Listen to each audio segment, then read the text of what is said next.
하나님이 그가 구하는 것을 허락하셨더라. 아멘. 역대상 4장 1절부터 10절까지 본문입니다. 야베스, 하나님이 구하는 것을 허락하셨다. 야베스, 하나님이 구하는 것을 허락하셨다라고 하는 말씀의 제목입니다. 오늘은 역대상 18번째 시간으로 우리 말씀을 만납니다. 오늘 본문에서는 유다의 아들들에 대한 내용을 다시 증거하고 있습니다. 유다의 아들들, 다시 말해 유다의 자손들에 관한 이야기는 역대상 2장에서 먼저 다룬 적이 있었습니다. 그런데 4장에 이르러서 내려왔는데 다시 후손들에 대한 이름들을 증거하고 있습니다. 2장에서 다 다루지 못한 이름들을 보충하는 의미가 있다. 이게 이제 보통 신학자들의 많은 얘기, 또 설명입니다. 그런데 가만히 보면 굳이 보충한 걸 나중에 이렇게 덧붙일 이유가 있었을까 싶기도 합니다. 중요한 것은 본문에 새롭게 강조하고자 하는 내용이 있기 때문에 이 내용들과 대조하여서 한 이름을 우리 가운데 제시하고 있습니다. 그것은 무엇이냐, 바로 야베스라는 인물을 주목하고 강조하기 위해서 일부러 대조하는 이름들로 유다의 아들들을 지금 제시하고 있다라는 것입니다. 9절에 보면 야베스가 등장을 하는데요. 9절 야베스, 그의 형제보다 귀중한 자라. 그의 어머니가 이름하여 이르되 야베스라 하였으니 이는 내가 수고로이 낳았다 함이었더라. 자, 야베스라는 사람에 대해서 기록하고 있습니다. 자, 앞전에 우리가 그 계보를 쭉 살펴본 것을 대조해 보면 야베스가 가지고 있는 특징들을 몇 가지 발견할 수 있죠. 첫 번째는 부모의 이름이 족보에서 소개되어 있지 않다는 점입니다. 계보에 있어서 가장 중요한 것은 아버지가 누구신가가 이게 매우 중요합니다. 따라서 누구의 아들이다라고 증거하는 것이 유대인들의 전통적인 신앙의 고백이자 계보를 이루는 방법이었죠. 그런데 야베스는 그 아버지의 이름이 무엇인지, 어머니의 이름이 무엇인지 소개되어 있지 않습니다. 또 하나 나타난 특징은 당시 출생의 상황 가운데 상황을 설명하는 구절로 이름이 지어졌다라는 것입니다. 야베스, 그가 어머니가 이름하여 이르되 야베스라 하였으니 이는 내가 수고로이 낳았다. 어머니가 아이를 낳는데 수고하지 않는 아이가 있나요?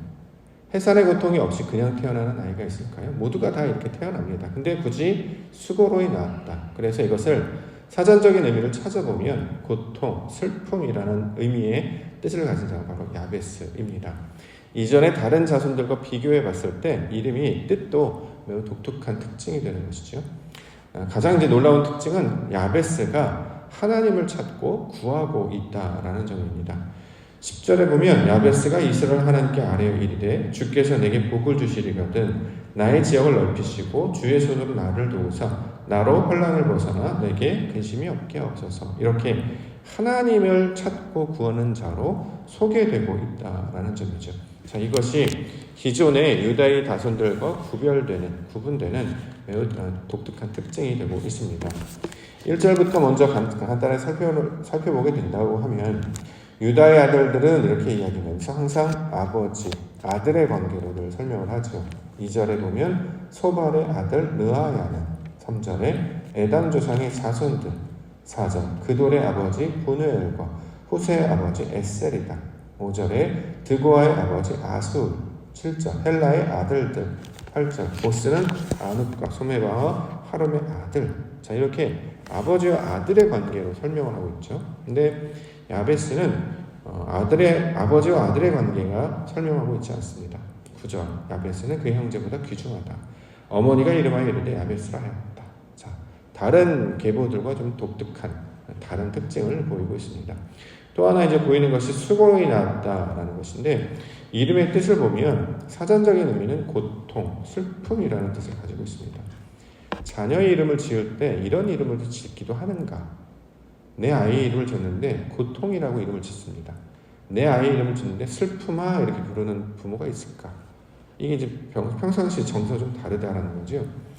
그 이전의 이름을 기록된 뜻들을 살펴보면 담으로 둘러싼, 포도원, 흐름, 연합, 천천히 걷다, 높임을 받다, 주인을 가졌다, 이런 이름들로 주로 이제 사용을 하지. 소위 말하는 사람의 감정에 의해서 부정적이거나 아픔을 이름으로 하는 경우는 많지 않게 되는 것이죠. 그러면 왜 이 이야기를 하고 있는가?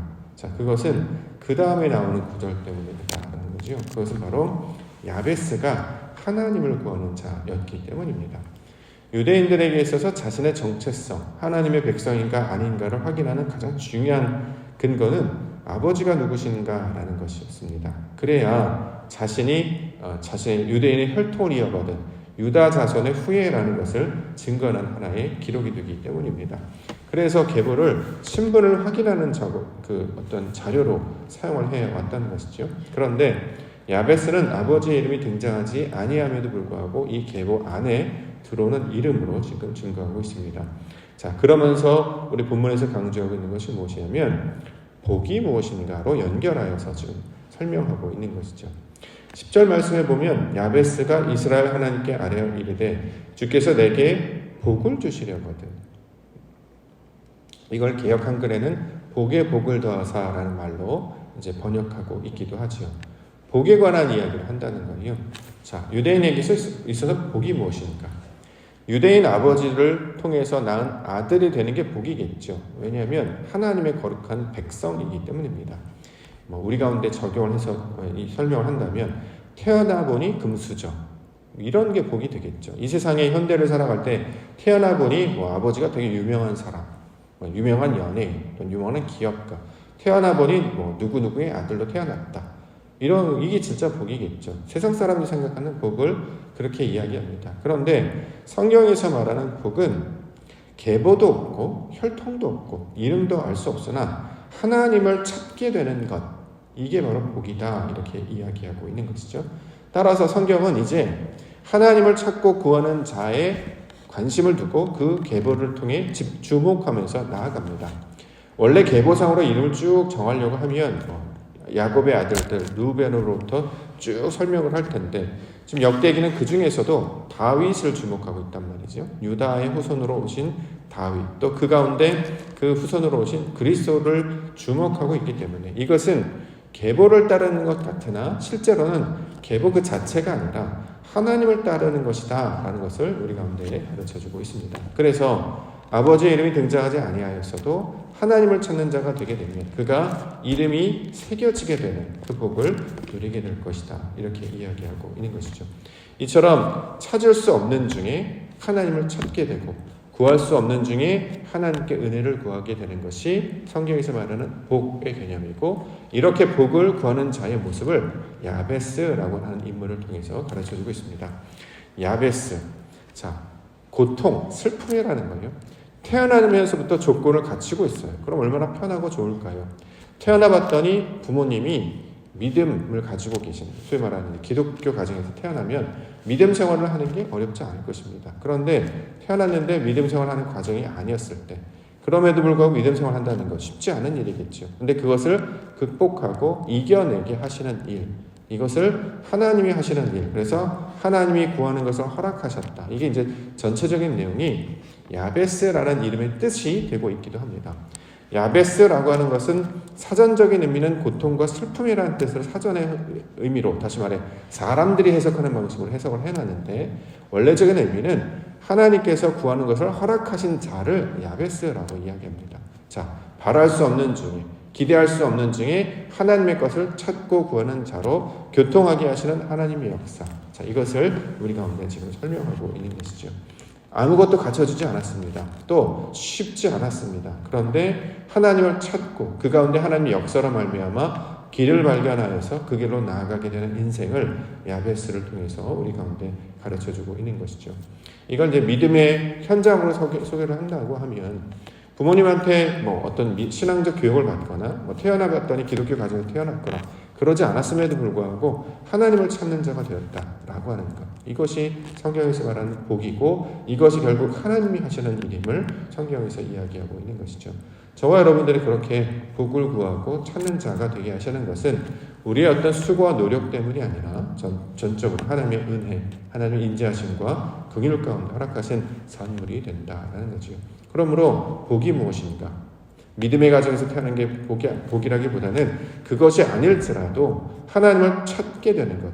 자, 새벽 예배 가운데 가장 힘든 날이 언제냐? 월요일 날 새벽이다. 이런 얘기 많이 하세요. 주일날 하루 종일 수고 많이 하고 어느 교회는 저녁 예배도 있어서 끝나고 나면 9시, 10시 된다고 하죠. 그리고 근데 다음날을 준비해야 되기 때문에 아침 일찍 일어나서 하는 게 매우 힘들다 이런 이야기합니다. 금요일날 심야 기도회까지 끝냈죠. 토요일날 나와서 주일 준비한다고 하루 종일 봉사했죠. 주일날은 아침 일찍부터 나와서 음식 준비하고 또 예배하고 찬양대하고 오후에 회의하고 끝나면 또 교제하고 이런 것까지 다 하고 나면 정말 3일을 꼬박 수고를 하기 때문에 가장 힘든 날이 월요일 새벽이다 이렇게 얘기를 한단 말이죠. 이제 그럼에도 불구하고 예배로 나오는 것, 자 바랄 수 없는 중에 일반적인 어떤 상태가 아닌 그것을 뛰어넘는 어떤 일, 그런 수고와 노력을 하게 하시는 일, 이것을 성경에서 하나님이 하시는 일이다 이렇게 지금 이야기하고 이걸 복이다 이렇게 말씀하고 있습니다. 우리가 이제 신앙 가운데 나아가서 신앙한다는 것은 쉬운 일을 감당하는 게 아니잖아요. 원래 자연스럽게 하는 일, 누구라도 할 수 있는 일, 그게 아니라 나 같으면 잘 못할 것 같은데 원래 내 성정과 내 습관이나 내 성향을 보면 그렇게 못할 것 같은데 그런 일을 하게 하시는 일이 우리 인생 가운데 나타나게 된다는 거죠. 그건 다 누가 하시는 일이냐? 하나님이 하시는 일이다. 그래서 이것을 복받은 자의 모습이다. 이처럼 하나님과 교통하게 하셔서 하나님을 아는 증거로 예배하게 하시거나 또는 섬기게 하시거나 하나님의 뜻을 나타나게 하시는 일, 이것을 성경에서는 복이다 이렇게 말씀하고 있는 것입니다. 저와 여러분들이 신앙생활을 하면서 일반적으로는 생각하지 못하는 일, 그리고 우리의 수고에 지나도록 어떤 일을 하도록 인도하시는 것, 자 이것이 바로 하나님이 하시는 일인데요. 왜냐하면 사람은 편하고 쉬운 일, 익숙한 일을 하고자 하는 것이지 낯설고 힘든 일을 잘 하려고 하지 않기 때문입니다. 그런데도 불구하고 은혜 주셔서 그 일들을 감당케 하신다고 하면 이것이 바로 야베스와 같은 모습이구나, 이게 바로 복이구나 라는 것을 기대하고 그 은혜 가운데 서며 하나님께 감사하고 나아가야 할 것입니다. 만약에 그렇게 되지 않는다고 한다면 신앙 가운데 너무 익숙한 것들만 우리가 반복적으로 한다고 하면 하나님 오늘 본문에 나타나는 것처럼 지경을 넓혀주옵소서, 나를 도와주옵소서, 내가 가지고 있는 육신을 벗어나고자 하는 그 환난, 성경은 육신의 어떤 것들을 벗어나는 것을 환난이라고 이야기합니다. 어렵기 때문이죠. 익숙한 것을 하기 싫어하는, 익숙한 것을 하고 싶어하고 낯선 것을 하기 싫어하는, 그것을 하려고 하는 것, 대표적으로 십자가 지려고 하는 것, 자 이거를 하기 싫어하는데 이것을 하려고 할 때에 그 마음을 주시는 것도 하나님이시고 감당하는 것도 하나님이심을 오늘 본문을 통해서 설명하고 있습니다. 한 주간에 우리가 이제 믿음 생활을 하면서 여러 가지 일들을 감당할 텐데 믿음의 수고도 감당을 해야 되겠습니다만 특별히 우리 마음 가운데 감동을 주셔서 하나님 하게 하시는 일이 있다면 이것은 우리 마음을 감동시키는 하나님의 이름을 기억하고 이것을 통해 하나님께서 원하시는 뜻을 하려고 하시는구나. 이게 원래 내 성향이나 내 뜻이나 내 힘이 아니라 그 힘에 지나도록 하게 하시는구나. 이것은 마치 야베스와 같이 복을 주셔서 하게 하시는 일이구나 라는 것을 기억하시고 기쁨으로 사역을 감당하시는 우리 믿음의 성도님들 되시길 원합니다. 간증 하나만 하면 어제 예배 이후에 한 순례자와 같은 분이 찾아오셔서 저를 만나고자 하셨습니다. 그래서 만나서 이제 처음 이야기를 하는데 그분이 저한테 가장 먼저 물어보는 것이 그것이었어요. 여기 담임 목사님이십니까? 예, 그렇습니다. 라고 했더니 그분이 제일 먼저 묻는 게 아버지가 목사님이셨습니까? 라는 질문이었고 그러면 아버지가 장로님이셨습니까? 라는 질문이었어요. 그렇지 않았습니다. 라고 했더니 그래요? 매우 놀라셨습니다. 그러면서 이제 말씀을 이어가셨는데 왜 그런 이야기를 하시는가? 원래 이런 일을 감당하는 것은 전통적으로 또는 사회적으로 부모로부터 물려받은 믿음이라든가 또는 그런 상황에 따라서 얻어가는 것이지 아무것도 없는 것에는 잘 일어나지 않는 것. 이게 그분의 느낌으로 하면 이게 놀라운 일, 그분 놀라셨기 때문에 놀라운 일이구나 라는 것을 잠시 잠깐 알게 해주셨습니다. 바랄 수 없는 중에 우리가 새벽 예배로 나옵니다. 하나님께서 하시는 일을 하도록 우리를 인도해 줍니다. 자, 이것이 세상을 놀랄 만한 일이 된다는 거죠. 근데 놀랍게도 성경은 이렇게 하나님이 하시는 일들에 대한 이야기를 사람을 통해서 계속해서 강조하고 있습니다. 저와 여러분들을 믿음의 여정 가운데 초청하셔서 주의를 감당하게 하시는 것은 하나님의 복받은 자로 살게 하시는 하나님의 의도가 있는 줄 믿습니다. 그러므로 오늘도 지경을 넓혀 주옵소서.